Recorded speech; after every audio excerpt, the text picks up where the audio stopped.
Thanks for staying with us. We're still reviewing the papers. Talk about any story? Should we move on? Yes, the naira strengthening in the official window, weakening in the parallel markets. It's not a happy. I don't know. Some people probably are happy about this, but majority are not. So the local currency closed at 1,419 to $1 at the official window. It was, which is like a strengthening move as compared to where it closed in the official window last week Friday. It was 1,435. So just a little bit of difference. However, in the parallel market, the story wasn't the same. The story in the parallel market is that it was trading for 1,440 as compared to 1,460. Now, compared to last week, this is still an improvement, but they are saying that there are a group of hoarders. These hoarders are stockpiling the dollar, and they are the ones that are causing the problem. So they said the Bureau de Change operators in Sheraton Hotel in Abuja, and the Punch is gradually gaining against the Punch investigation is showing that some people are hoping to get some gain, but I'm hoping that the government's policy moves would make it impossible for them to get those gains. It's not about policy. It's about Nigerians just choosing to do the right thing. Nigerians, so there's just a big role to do the right thing. Because you're not producing anything. You're not creating anything. You're just sitting in your house and you're making money by just dollar for when you but our demand. It's a business that puts. No. The business the hoarding is not a business. So the hoarding is I buy at 1.2 and then I'm waiting.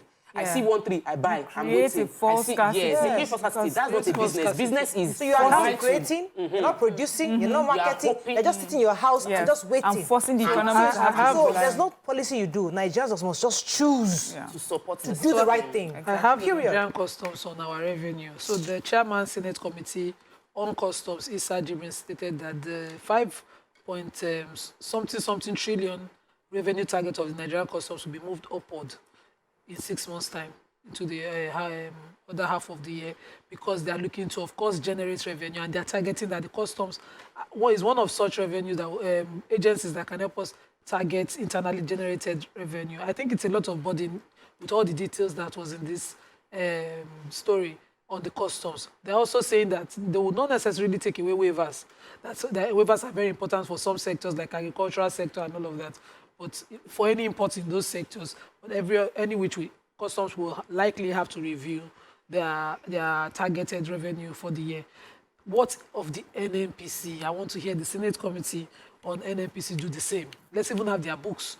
Customs come out every day and give us a target. They beat it most times. They're celebrated, but we don't hear anything from NNPC. Who is collecting our... In the process of moving their revenue to CBN, so we'll see how that goes.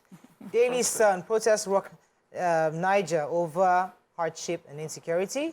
Government abduct passengers of 2 Abuja-bound buses in Kogi, demand 15 million naira each. Gas explosion in Lagos, 4-year-old girl, 4 others injured. EFCC arrests church leader over alleged 1.3 billion naira fake grants and money laundering. NCC gets February deadline to bar unregistered SIMs. CCB begins verification of public officers' assets in South-South. Okay, which story? Okay, so the story here is the explosion that happened. They say on Sunday. It's been described as Black Sunday. There are 2 stories here. So the first one, they said there was a fire outbreak in a multi-purpose sawmill market located at Awori Bus Stop behind GT Bank, Abule Egba, and it destroyed property worth several millions of naira. And then on the same day, in a residence of they said at number 1 Odubanwo Street off Olani Street in Ojokoro local government area. They said this particular incident happened. A grandmother, they say, she was frying meat, and then she says the oil caught fire, and they tried to put the fire out, but nothing, they couldn't, and the gas exploded. Unfortunately, they had her 4-year-old granddaughter was in the house sleeping, and she was caught up in the flames, and she's in hospital now in critical condition. The grandparents themselves and an uncle that tried to put the fire out, are also receiving treatment at the hospital. They said the fire razed the building that had about 14 apartments on that building, and so families have also lost their, where they stay. So sad story. Really sad indeed. Another story. So I have the NCC, so the Director of Compliance, Monitoring and Enforcement of FOSI, the NCC, Nigerian Communications Commission, has announced that by the end of February, all SIM cards not linked to their NIN will be cut off.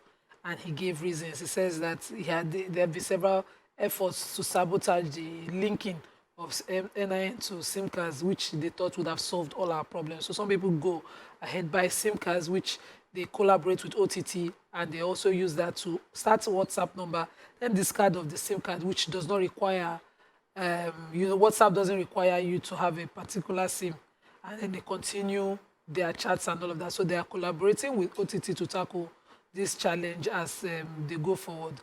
And the the director said, EVC said, our job is to collaborate with all those that are in the value chain to see that they get value for Nigerians.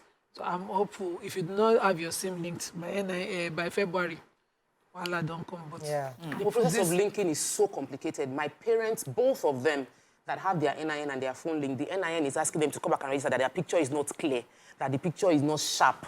Now, to re-register, they are paying money, and the queue is even longer. It's not fair. They have number, you can see their picture, they did not change address, but they should come and we make life difficult for ourselves. I want to tell the story about the GO that, another GO that is scamming people. Yes, so EFCC arrested a GO that scammed people. Like that? He's a GO, Head of he's church. He's a general overseer of Faith on the Rock Ministry, Theophilus Ebonyi. And he scammed people of 1.3 billion. This one is scam. This is not church, this is not religion. This is a scammer who happened to have been caught, who happened to have a church. Is this guy's... He asked NGOs to register for a grant of $20 billion with 1.8 million naira. NGOs and individuals. He said he's in partnership with Ford Foundation.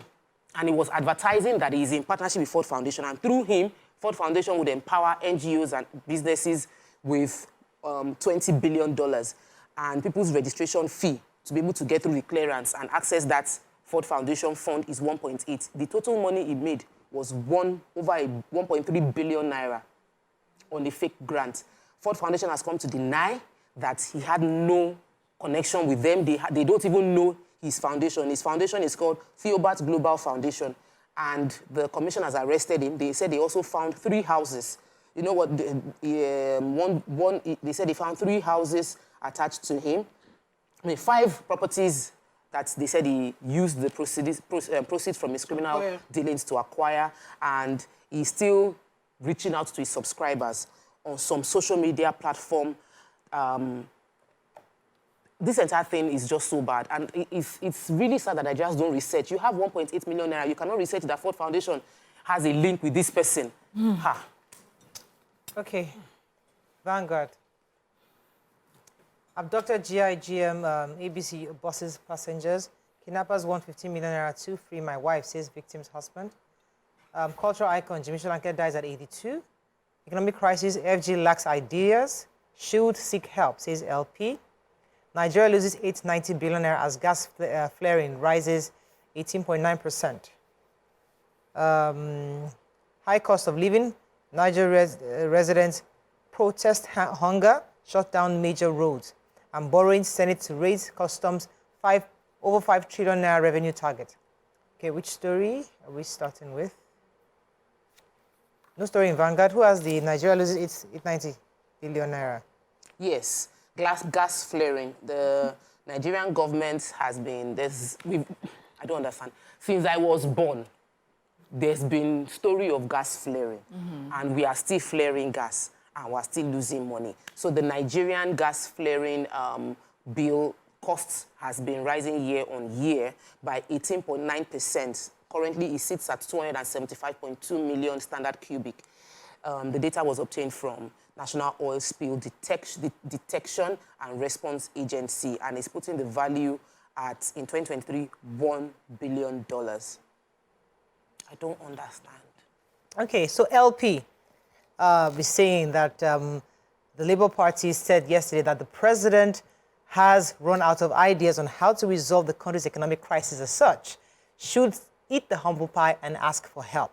According to the party, the president and his team have put in all they can all they know to do, but instead of updating the economy, crisis appears to be spiraling out of control. So the National Publicity Secretary of the party, Obiora Ifo, explained that Nigerians across board were currently bearing the brunt of ill-thought-out and poorly executed economic policies that had brought nothing but misery to citizens.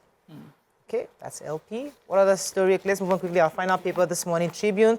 Let's find a story of not taking. High cost of living sparks protest. 14 passengers in 2 buses traveling to Abuja kidnapped in Kogi. How I escaped from gunmen who murdered my colleague, says Ekiti traditional ruler. Abducted baby sold for 800,000 naira rescued in Lagos. And 4-year-old, several others in critical condition at Lasut after gas explosion. Okay. Yeah, I have the Alara of Ara Ekiti in Ikole local government area of Ekiti State, Oba Adebayo Fatoba. So he explained how he was able to escape while his own colleagues were shot and killed at the time. He explained that they've been having issues with herders coming in and attacking communities, and they had gone to this particular community. They were just sitting down, just discussing, these attacks. On their way back, they were stopped by herders. They said at first there were just 3 of them that had come out, and so they struggled with them, but then realized that there were a lot more. And they also had their local hunters with them, but the local hunters had like Dane guns, while the herders had sophisticated weapons. He says, in fact, when he had asked one of the local hunters to shoot, his gun would not work. And by the time he turned, he saw that his colleagues had all fallen down there and full of their own blood. He as well was shot. He says, okay, so there's a story that he disappeared from the scene. He said he did not disappear. He escaped. He ran, away. But that, yes, the shots, when the guns were shot at them, it didn't penetrate his body. That one he accepted, but he didn't disappear. He just escaped from the area. He says this is something. Well, he implied that. He didn't say it. It just was implied that as much he did, that it didn't penetrate him, but he didn't disappear from that place. Okay, I know the story in Tribune. Okay, go ahead, please. That was 800,000 naira. Yes, so the house help that, took over social media by the weekend, selling her boss's child. She had run away with the child, and then she was later found. She confessed to have sold the baby for 800,000, and the police went on that man according to the state PRO for the police, Benjamin, and he confirmed that on Monday that the buyer now, who is on the large now, but there's a manhunt for her or him, left the baby at the Alade market in Shomolu after the continuous search, after they heard of the search, and the baby has been rescued and reunited with her parents. The buyer had the baby and was living with the baby, so people would know this person. So, have neighbors, family members. That's all we can take on Front Page Review this morning. We're going to short break. When we come back, we're going to our next segment. Stay with us. We'll be right back.